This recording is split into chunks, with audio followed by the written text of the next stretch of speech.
This is Bruce Friedman of Adult Site Broker, and welcome to Adult Site Broker Talk, where each week we interview one of the movers and shakers of the adult industry, and we give you a tip on buying and selling websites. This week we'll be speaking with attorney Larry Walters of the Walters Law Group.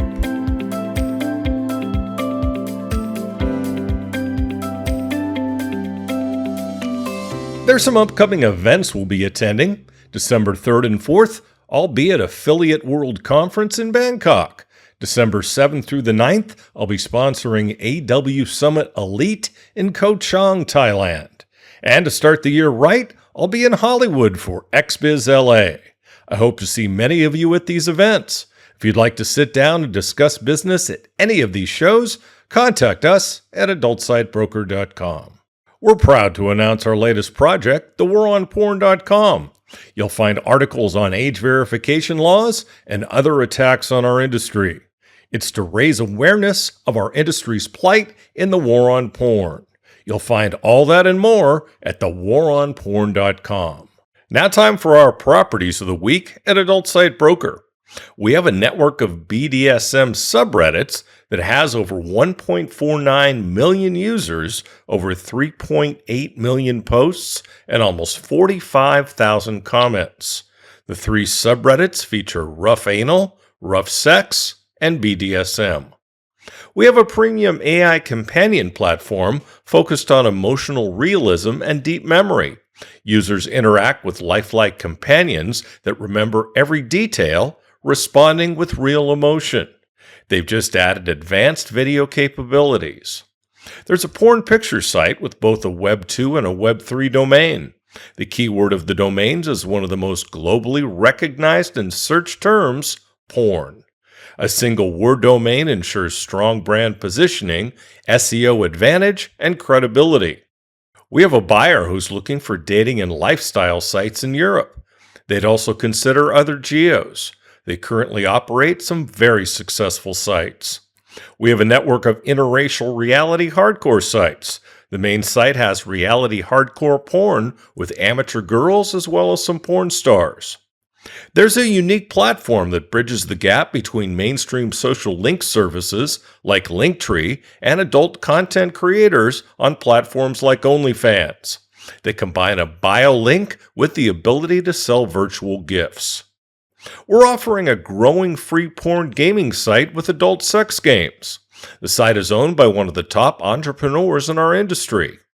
And there's a highly active, organically grown Reddit community centered around the stalking and foot fetish niches. It's one of the leading spaces for adult fetish content. For more information, go to our listings page at adultsitebroker.com. Now time for this week's interview. My guest today on Adult Site Broker Talk is attorney Larry Walters of the Walters Law Group. Larry, thanks for being with us on Adult Site Broker Talk. I know we worked on this for a long time. Well, it's a pleasure to be here with you, Bruce, and look forward to talking with you tonight. Indeed.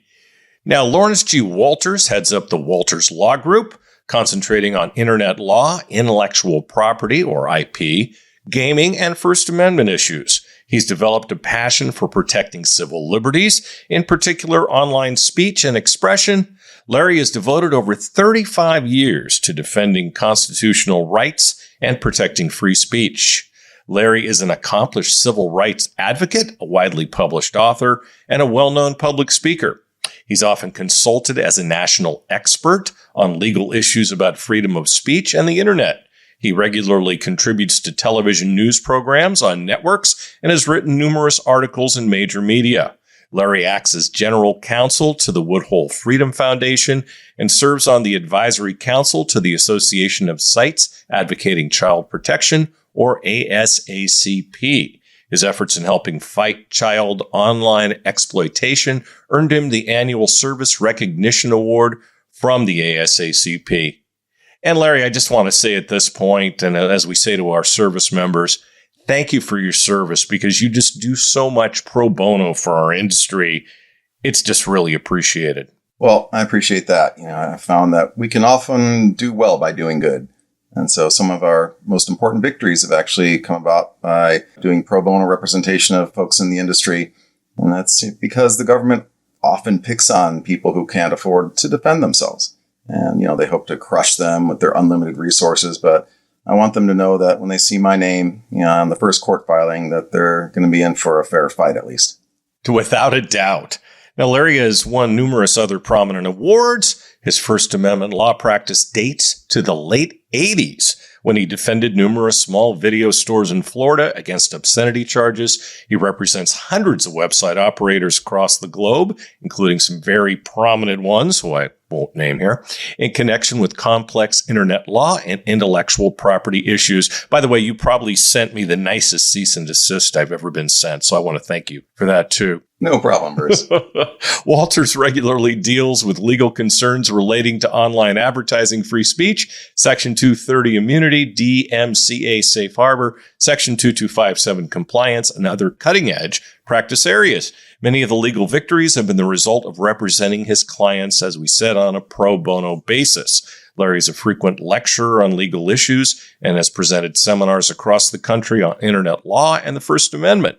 In 2005, he was appointed to the board of directors of the First Amendment Lawyers Association, where he served as the group's national chairman and past president. Walters Law Group provides operational advice to adult industry clients on a wide variety of issues. They've defended numerous high-profile obscenity prosecutions and have litigated civil rights claims and complex intellectual property disputes in state and federal courts throughout the country. Walters Law Group has participated in numerous cases at the United States Supreme Court involving First Amendment issues. So, Larry, how'd you like your commercial? Nobody does it like you, Bruce. I've been told that. I don't know if that's good or bad, but anyway. So, Larry, what is obscene and why does it matter to the adult industry? Yeah, so that's the question that has really vexed the adult industry for many, many years, trying to determine whether sexually explicit content crosses the line from protected speech into criminal obscenity. As we've heard one Supreme Court justice say at one point about obscenity, "I know it when I see it." But the rest of the quote is, "But this isn't it." So sometimes it's easier to determine if something is not obscene as compared to, identifying actual obscenity. But it's very difficult for judges and juries and even people in the industry to know what's obscene and what's not. There's a lot of urban legend. There's a lot of miscommunication about what the test is and how you figure out what's obscene. But consequences are very serious because, when you're transmitting obscenity, you're selling obscenity, you're committing both a state and federal crime. So it's a very important issue. Yeah, also across state lines. So that's also part of it. Exactly right. So anytime you deal with transmission in interstate commerce, as they say, that triggers potential federal consequences. And as we know, the federal law applies across the country. But in short, what is obscenity? The test came from a case called Miller versus California. It was decided in 1973. It's called the Miller test, of course. I can read it off to you briefly. It's whether the average person applying contemporary community standards would find that the work as a whole appeals to the prurient interest, whether the work depicts or describes sexual conduct in a patently offensive way, and whether the work taken as a whole lacks serious literary, artistic, political, or scientific value. That's the test that the courts use, and that's the framework that the prosecutors use in trying to decide whether to charge some person with obscenity based on a video or image. I mean, it's almost like a dartboard, isn't it? It's exactly right. It's like lightning striking. There's no way to know in advance whether any particular work or movie or image is obscene. But lots of people have been prosecuted and lots have gone to jail. Yeah, our old late departed friend Max Hardcore really got screwed over by the Justice Department. Talk a little bit about that. Yeah, that was one of the later cases in the Reagan-Bush era of obscenity prosecutions. They had an obscenity unit that was focused on bringing nothing but obscenity cases and looking around for those in the adult industry to charge. And a lot of people did face those charges at the federal level. And like with many federal cases, in the federal system, the prosecutors can choose their venue.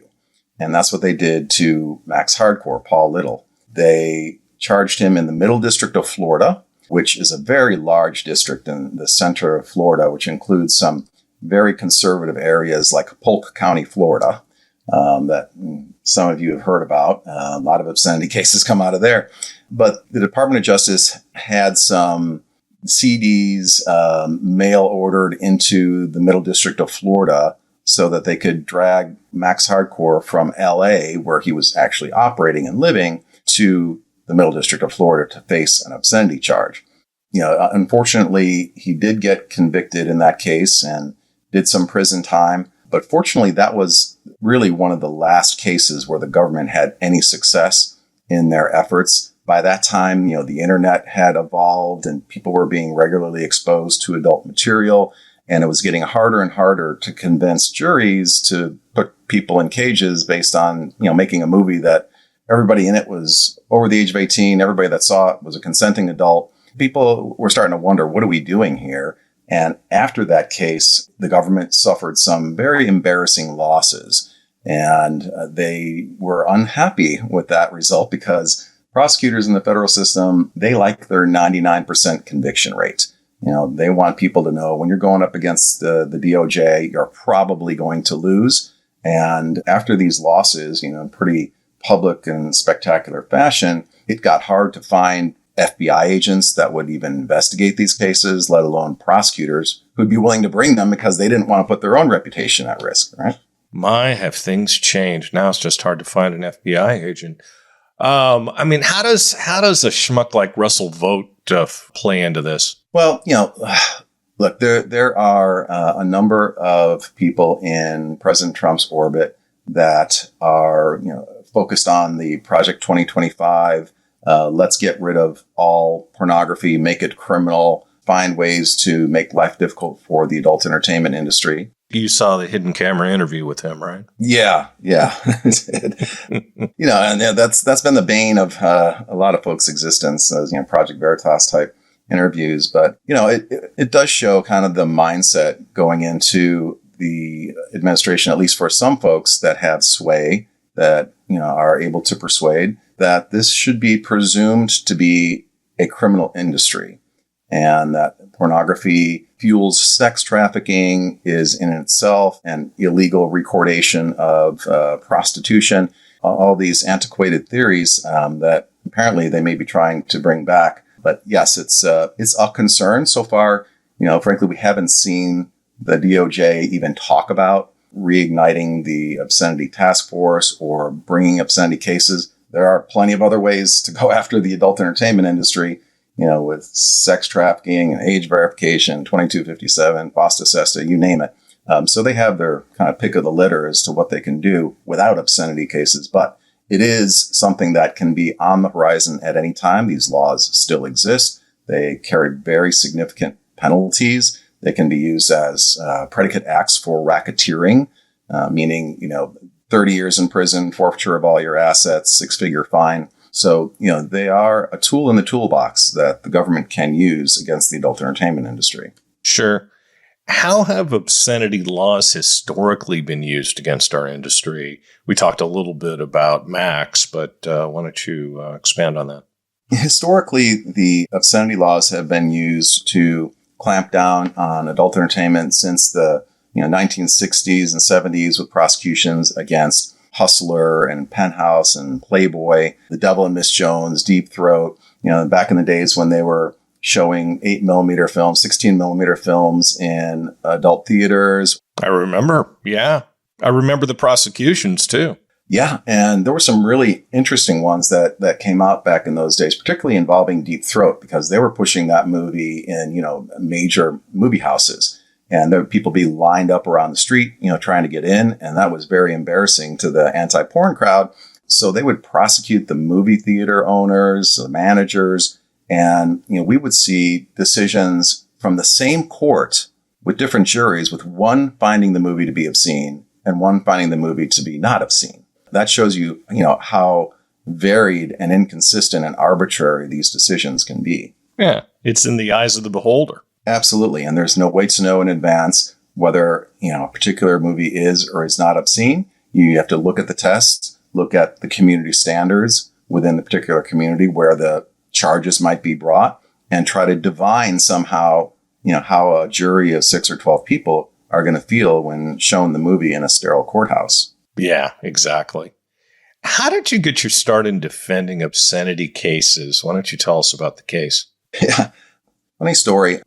I've never really been happy with folks who are ashamed of human sexuality and what I believe to be the beautiful act of sexual intimacy. And even more irritated with those people try to make the rest of society ashamed and impose their toxic way of thinking on us.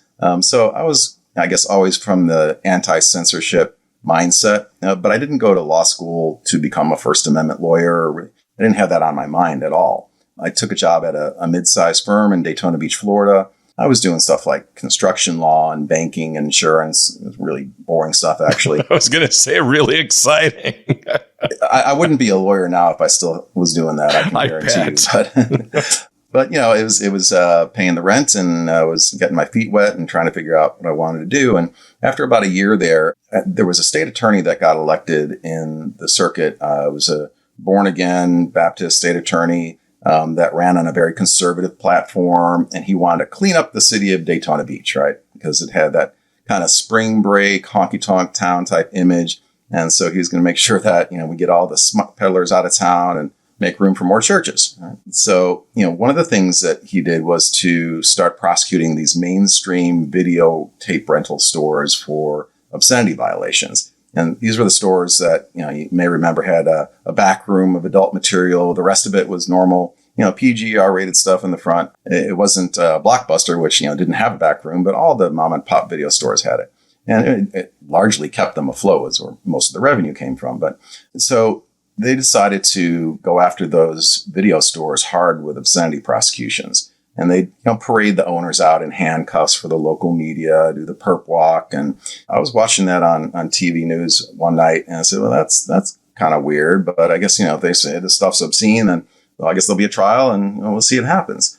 But then the state attorney went one step further and told the local sheriffs to start going around to the video stores and demanding that they take a list of videotapes off the shelves and not allow them for sale anymore under threat of obscenity prosecution, as they had done with the adult stuff.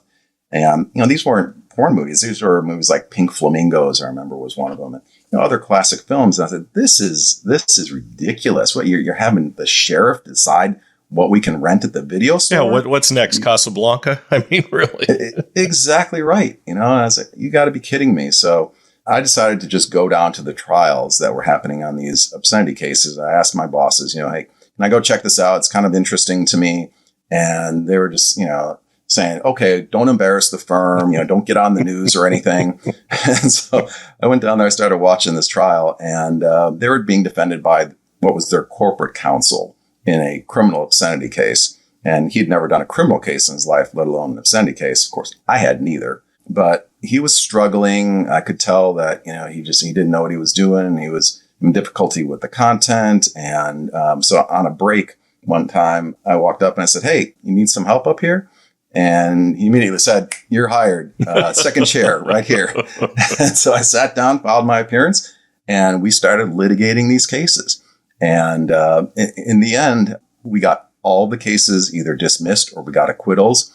We kind of made a joke of what the state attorney was doing and talked to the jury about, hey, you're the only people here who were forced to watch this movie. Everybody else that watched it voluntarily wanted to. They rented it. And are you really going to, judge what people watch and read and view in the privacy of their own homes and the people that rent it? And, the juries went with those arguments. The judges really started to get tired of it. We generated a very large anti-censorship movement in town, a kind of a grassroots movement where people were wearing anti-censorship bumper stickers and T-shirts and so forth. And when we forced the state attorney to do a public debate on the issue, and, it got a little crazy. Of course, at that time, my bosses had heard all about it because I was all over the news talking about porn and censorship. So needless to say, we decided to part ways shortly after that, and I formed my own firm. But at the end of the day, that state attorney got booted out of office for, these antics. And then oddly enough, about 8 years later, he got reelected on a platform where he promised not to prosecute porn. Sounds like a politician to me. Yeah, that's absolutely true. But what I didn't know at the time, and we're starting to litigate these cases, is that producers in California that were making content at that time, and this was talking the late 80s, were watching these cases because they had decided to prosecute movies like Deep Throat, The Devil and Miss Jones, Behind the Green Door, the classics at the time. But those movies were nothing compared to what was being made in the late 80s. There was, Gonzo stuff and you name it. And so the folks and the producers in California sent representatives to the trial to watch these cases to see the outcome, because they were worried that if these titles got convicted on obscenity, they were really in trouble for the content they were making in the late 80s. So they watched the trials, and after a while, they came up to me and said, "Hey, we like your style. We like what you're doing here. You want to come work for us and advise us on obscenity issues?" And I was representing the industry before I knew it. And they say the rest is history. Sounds like at that time they should have been investigating West Palm Beach, if you know what I mean. Anyway, are there certain types of content that are more often prosecuted as obscene? Well, yeah, I mean, that's what everybody wants to know, right? They want a list. They want guidance. They want to know what's off limits, what they can and can't do. And the short answer, Bruce, is that there's some trends you can look at. What kind of content has been historically prosecuted more than others, but there's no list. Any kind of sexually oriented content can be prosecuted as obscene. We're talking cartoons, AI content, even pure text, books. So, we've been involved in some of those cases that involve just the written word, and the Supreme Court has approved of those kinds of prosecutions. So there's really no way to know what the government is going to go after at any given time. They don't know. And sometimes they don't know in advance either. But I can tell you, based on the trends, the government has tended to focus on the more extreme fetish type material. So, you're talking about scat, blood, bestiality, rape, torture, vomit, that kind of thing that they hope would shock the average juror. And that's what they want to do. They want to shock people into a conviction.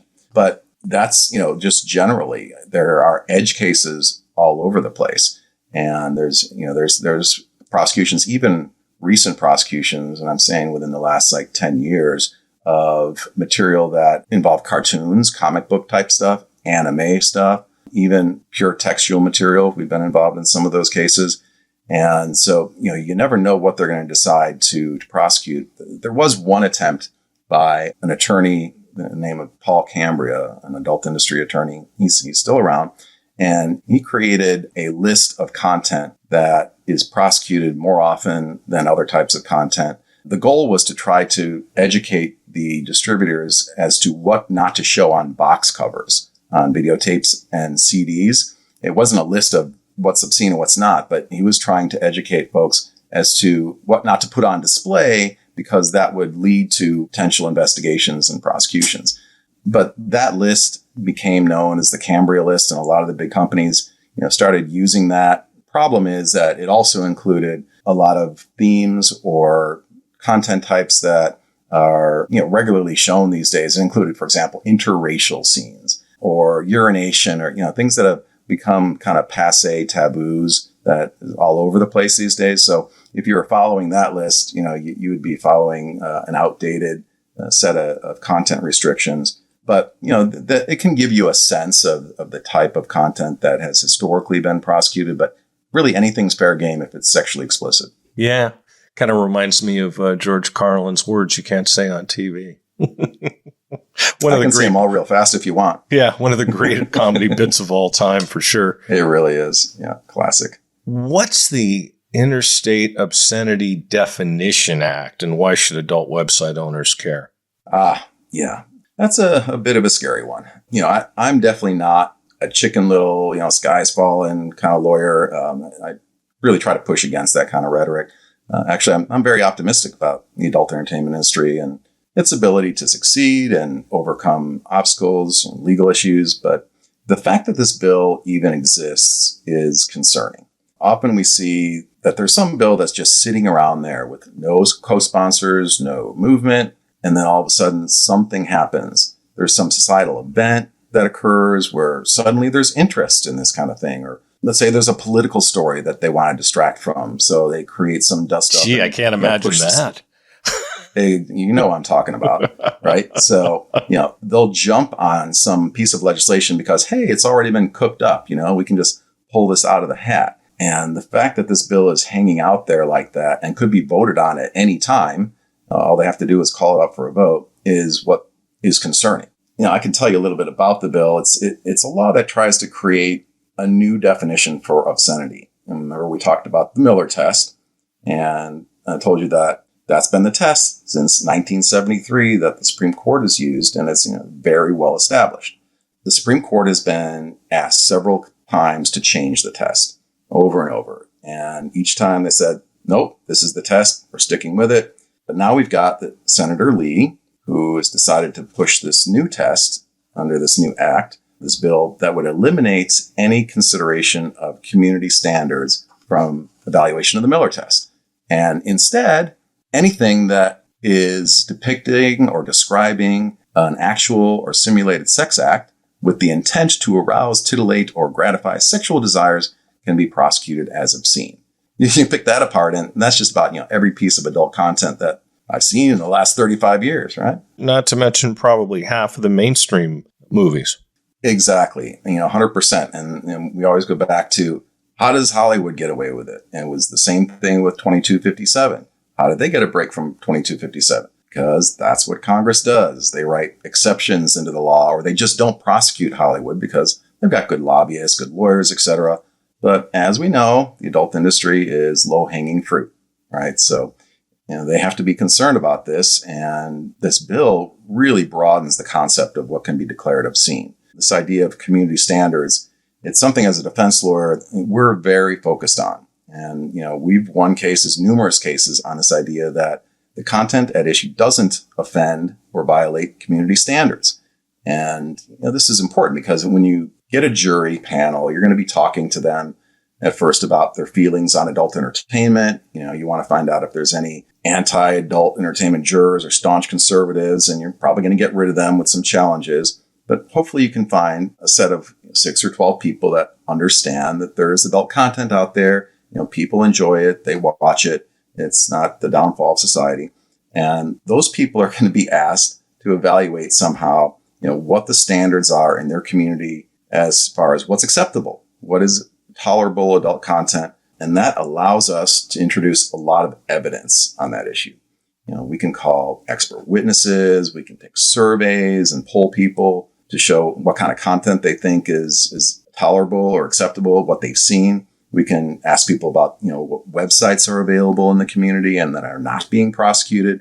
So you can give the jury a good sense of what those community standards are with that kind of evidence, and what's acceptable and what's openly sold and consumed in the community. With this bill, they're going to completely take away the ability of jurors to consider any of that. And as long as it's arousing or titillating, good enough for government work, and it can be prosecuted as obscenity. Well, that's our job, right? So how could this law impact the adult industry if it gets passed? Basically, everybody would be a target. I don't want to think about it getting passed. I hope it doesn't get passed, but we should just be aware of it. Any content or any operator would be a potential target.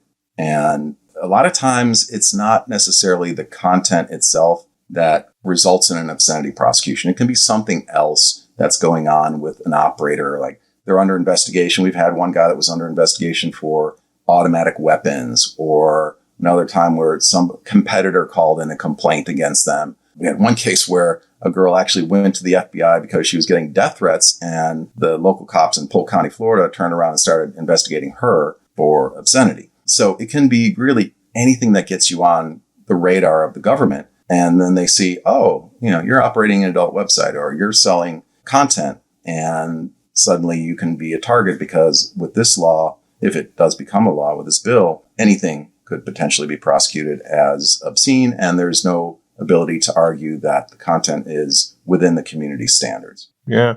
Should the industry be concerned about it since it's only a bill? I'd say don't overreact. We want to be aware it's there, and we should be watchful. We should speak out against it at any opportunity. It's not up for a vote currently. Senator Lee has tried similar tactics before to try to toy with the idea of what's obscene. But I wouldn't be overly worried and start taking down content or selling your websites. I guess if if they want to sell their websites, then they should now hold on. talk to you. you're the man for that, but not out of fear, right? They shouldn't be overreacting, thinking. And we've talked to some clients that really have overreacted and are very concerned that this thing is going to be passed and everybody's going to be prosecuted. We hope that doesn't happen. We've got to watch it carefully, though. The same thing happened with FOSTA SESTA, right? Where it was just sitting there and they tried to pass a similar law for at least 4 or 5 years. And each time nothing happened. And so, when we started talking about it, everybody thought, well, this is just Chicken Little. You're just trying to scare the industry. And before we knew it, it was law and people were shutting down their websites and closing down and going overseas and you name it. Yeah, I had one client of mine tell me I shut down my website. I don't look good in orange. Right. Yeah. And people have a right to be concerned because these obscenity laws, they're unforgiving when it comes to the penalties. On their own, they can produce, 5 years in prison, sometimes 10 years in prison. But when they tack them on to racketeering prosecutions, they can destroy a person's life. They can take everything you own and put you in prison for decades. And that has happened. There was a guy, Ferris Alexander, went to prison on racketeering obscenity. They found I think it was 5 movies to be obscene of his entire adult video store. And that justified forfeiture of his entire business, all of his stores, all of his personal assets, and, a long time in prison. And he went up to the U.S. Supreme Court and they said, yeah, sounds good to me. So, there is a reason for that kind of fear if it's even a remote possibility, but you drive yourself crazy thinking about it. If you're going to be in the adult industry, you've got to take some of that as an inherent risk of, maybe lightning will strike. I will do the best I can. I'll get good legal advice. I won't sell content that, is crazy or way outside the mainstream unless I have a particular risk appetite for it and then, have at it. But it's really important just to know it exists. Yeah. And you talk about FOSTA SESTA, and I'd really like to thank former Vice President Harris for her part in that. That just goes to show that there's stupidity and unconstitutional thoughts on both sides of the aisle. And, that thing just turned out to be a clusterfuck. And then part of it got overturned. Yeah, 100% agree. The adult entertainment industry has always been an equal opportunity target. Both sides have used it for their own political aims in various administrations. Obscenity laws have tended to be used more by the conservative administrations than the Democratic liberal administrations, but they have no problem going after the adult entertainment industry if it suits their needs. So we have to make sure that we know that this exists and oppose it and speak out against it. We don't want to be in the situation we were with FOSTA SESTA where they just crammed it down everybody's throat. Big time. Is this law constitutional? 0% chance of that, in my opinion. I'd say it's blatantly unconstitutional. Here's why. The Supreme Court had the opportunity to decide what the test was for obscenity. And we talked about the Miller test, and they did that in 1973. They crafted their own test. It didn't come from a statute. It came from the First Amendment, which the court said the First Amendment requires that these specific criteria be satisfied in order to find material to be obscene and declare it to be unprotected speech and criminal. So they didn't just, pick this out of a hat. They gave a lot of thought to it. There were a total of 4 U.S. Supreme Court cases decided at about the same time called the Miller Quintet of cases. And they thought a lot about this issue because they knew it was going to be a long-standing test. And they created it, and they've relied on that test, and society has relied on it for all these years since the 1970s. So that makes it different than, this bill is different than any of these other laws in that the Supreme Court has decided the issue. And the legislature here is trying to usurp the role of the court, of the U.S. Supreme Court, and tell it what it needs to do in obscenity cases. I don't think they're going to like that. I don't think they're going to want to be told, what their job is. So I would hope that they would declare it unconstitutional.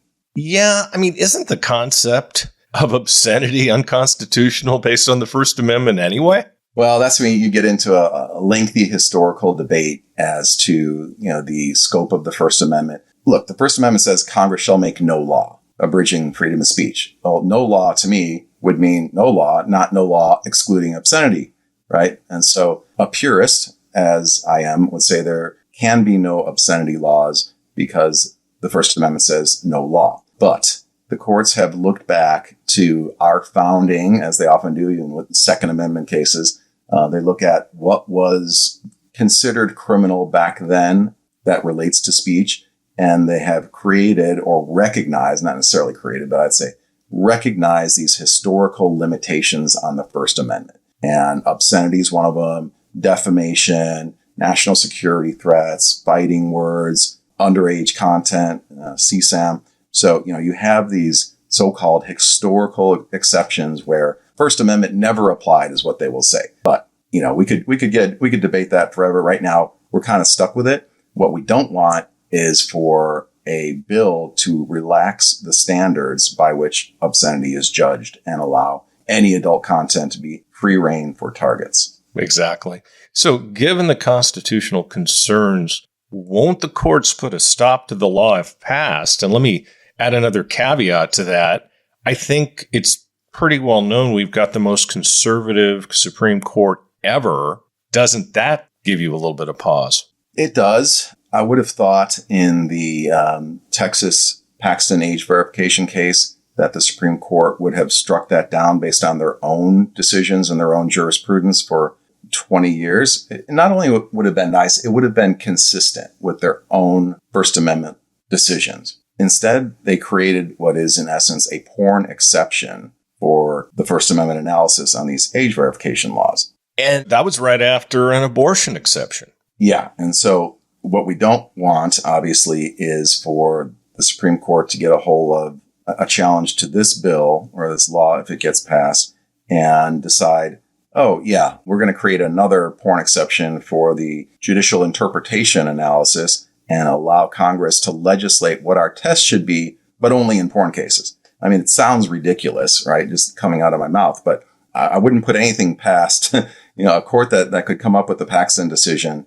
is very concerning. So it's something we have to look out for. If they want to keep a shred of credibility over their past decisions and the First Amendment analysis and jurisprudence, they really have to strike it down. Well, maybe it'll be an attempt to try to save some credibility and, bounce back from the Paxton decision. But I think it's also, worth noting that in some of these decisions, court wants to protect speech that it likes and that it favors. So it's got to be careful when rendering these decisions that it doesn't hurt the cause of, let's say, speech about guns or speech about certain kinds of politics, conservative speech and so forth. So, when they render these decisions, yeah, I guess if it's a porn exception, that's one thing, but it's getting very difficult to try to justify a decision just because it's based on sexually explicit speech. But here, the consequences of changing a judicial test, it would be the only time that I've ever seen it happen. The court creates a judicial analysis and the legislature is not free to change it. And if it does happen this time, then it would be a first. I would hope that the court would push back on that attempt because they'd be worried about what would happen in other instances. Here's hoping. How long does it take for the courts to resolve a constitutional challenge, and how does this impact our industry? Yeah, well, it can take a while. And, that's the concern here is how much damage can be done in the meantime while a bill like this is being challenged and litigated in the courts. If you look at, say, 2257, those cases, that litigation went on for years and years, over a decade. And there were a number of challenges. And there was, fortunately not as much damage done as could have been done. There were a few inspections. There were a few stray charges here and there, but most of them were added on to other charges and got resolved by plea deals. So it wasn't as if they crushed the industry using 2257 as, they potentially could have. But there's other laws. You look at FOSTA SESTA, that had major immediate damaging impacts because of the chilling effect of the existence of the law. People know it's there and they know that it could be used against them. And it would be the same thing here with this Interstate Obscenity Definition Act. If they know that the test has been relaxed and anybody can be prosecuted and it suddenly incentivizes the DOJ to use that law, then people tend to self-censor.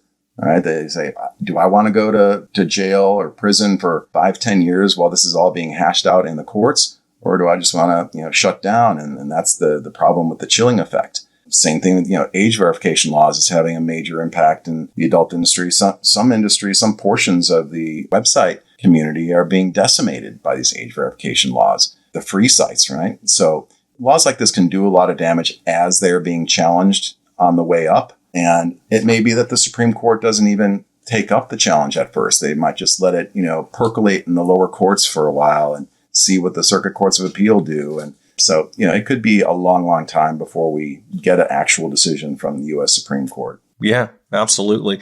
And FOSTA SESTA also had a chilling effect on regular adult dating websites, adult social media websites, adult campsites, creator sites, and it caused a lot of damage there too. And not even just in the adult entertainment industry, but in mainstream social media usage. We saw, Facebook and Instagram and these large sites, Reddit, Tumblr, they all came out with these new community guidelines shortly after FOSTA SESTA was passed and really restricted the ability to even talk about sex, let alone display anything.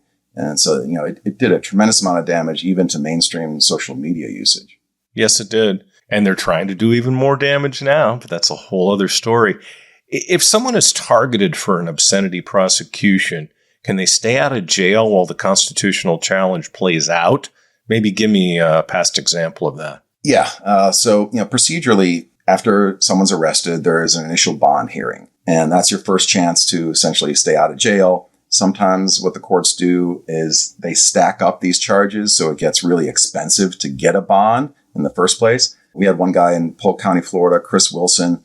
He operated nowthat'sfuckedup.com. It was a user-generated content site that it had stuff about primarily the war in Iraq when it was, really getting ugly for the United States, and there was a lot of IEDs and soldiers getting wounded and so forth. And he was showing stuff that, the mainstream news wouldn't cover.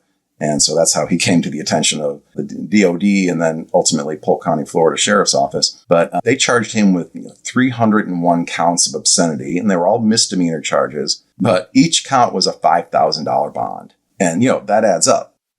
7 figures. Yeah, exactly. And, he actually was able to raise the money to get the bonds, but we spent all night long looking for a bondsman who would even write it because they didn't want to write 300 pieces of paper and spend all night doing it. It was too much of a hassle. They got to do a separate piece of paper for each count? That's right. Oh, shit.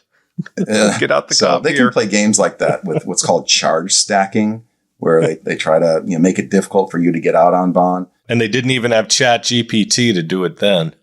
Right. Well, maybe it'd be easier now. Maybe you can get out a little quicker these days. Exactly. But yeah, so you could potentially get out on bond. But one of the games they play also is if you get out of jail, they put you on pretrial release where they put conditions on you. Familiar with the idea of you can't get intoxicated, can't visit certain people, got to leave the victims alone and so forth. Well, one of the things they say often in these cases is you cannot operate any illegal businesses or you can't violate any laws. And they will treat the continued operation of your adult business as a violation of your pretrial release and try to put you back in prison for that violation. So you got to give up your livelihood, basically. See? So that's the game they try to play. Now, we have argued successfully in at least one case on a writ of habeas corpus that restricting somebody from continuing to operate a First Amendment protected business is not a constitutional way to violate somebody's pretrial release. And I would hope that, other courts would honor that as well.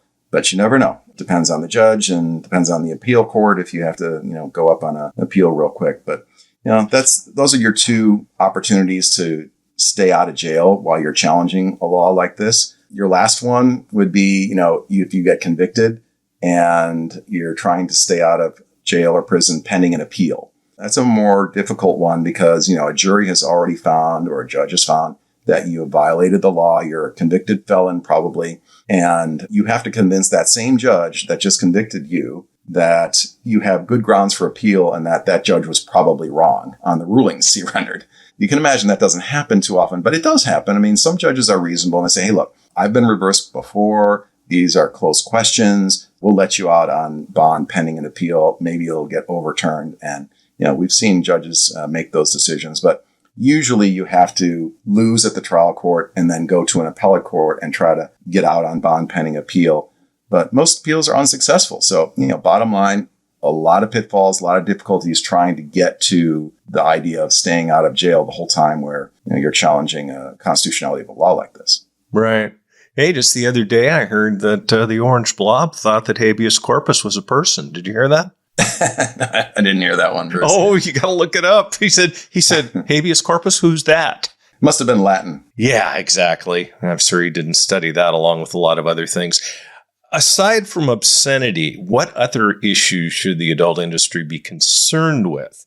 Now, some examples I'm familiar with anyway are age verification, FOSTA SESTA, the Take It Down Act, non-consensual content claims, and payment processor audits. Yeah, that's a good group of concerns that the industry should be focused on right now and for the foreseeable future. We've got 25 or so states that have passed age verification laws or rules. It's over 30, isn't it? One state. Well, coming online, yes, there's more that have been passed, but not actually effective yet. But yes, there's more than 25. And we see at least one state has passed a rule without actually passing a law to do it. And it's not going to stop. And so we're seeing also with these age verification laws, add-on provisions. And what I mean by that is they'll say, yes, you have to do age verification, but as to the content, you also have to do X, Y, and Z. You have to get a specific type of model release, or you have to get a notarized signature. In North Carolina, for example, you have to have separate consent forms, two for each sex acts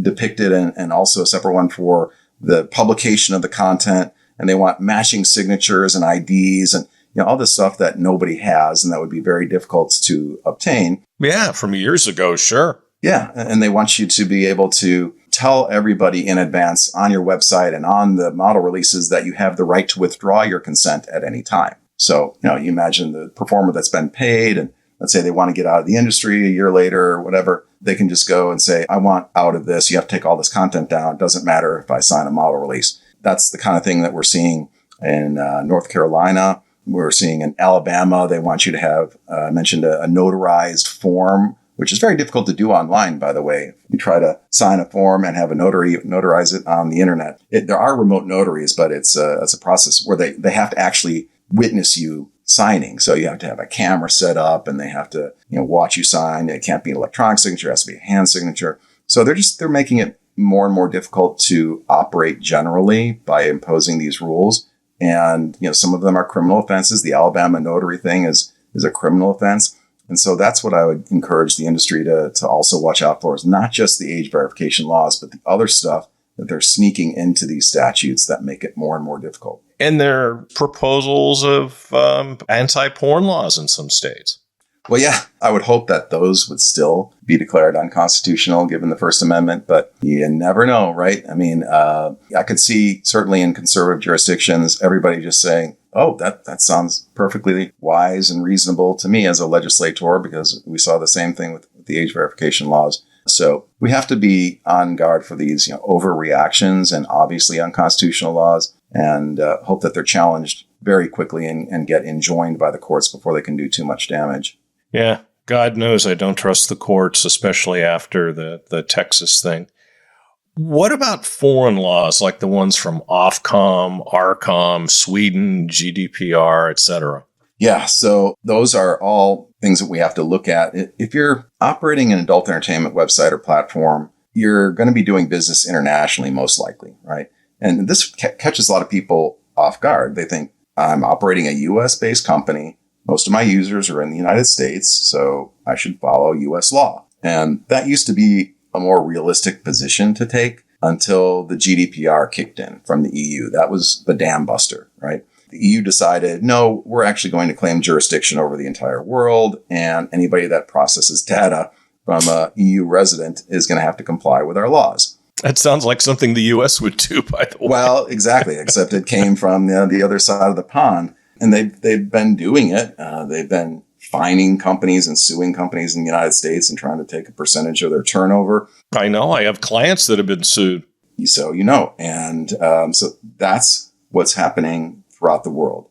Each country is trying to claim jurisdiction over the internet, at least with regard to operations in that country. And as we know, it can be rather tricky to try to not operate in a particular country. I mean, you've got IP addresses, but there's VPNs and IP masking and easy ways to get around that. You never really know where anybody is on the internet. But these countries are saying, hey, if you're doing business in our jurisdiction, you have to comply with our laws. So, you've got the Online Harms Act in the UK, you got the French age verification law. Sweden's got this remote sex solicitation law. Yep, Spain's doing something now. Yeah. But the Sweden one is really interesting because anytime you as a user ask a performer for custom sex content or a live performance, any live webcam performance, you're potentially committing a criminal act in Sweden. Yeah, it's equivalent to the Nordic model when it comes to prostitution. Yeah, and it's the Nordic model times 1,000 because not only are they trying to apply these laws to the purchaser, which it does apply to them, but also to any platform that processes any transaction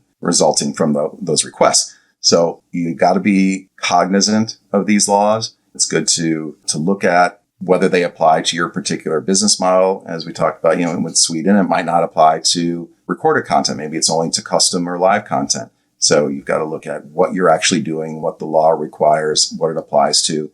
And it's not enough to just, have a U.S. lawyer these days. You've really got to be looking at what's happening overseas. You've got to look at where you have a business presence and have a team of lawyers that are in different jurisdictions, each with their own specialty. And, the U.S. lawyers can at least point you in the right direction, but everybody's trying to claim jurisdiction.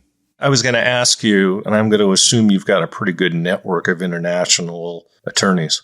I've had to. Like I said, once GDPR kicked in and all these other countries started applying their laws to U.S. operators, or U.S. operators just started, expanding overseas and getting traction in other countries, you've got to have a good team of international attorneys looking at your business wherever you're doing business. And yes, it can be tedious, it can be burdensome.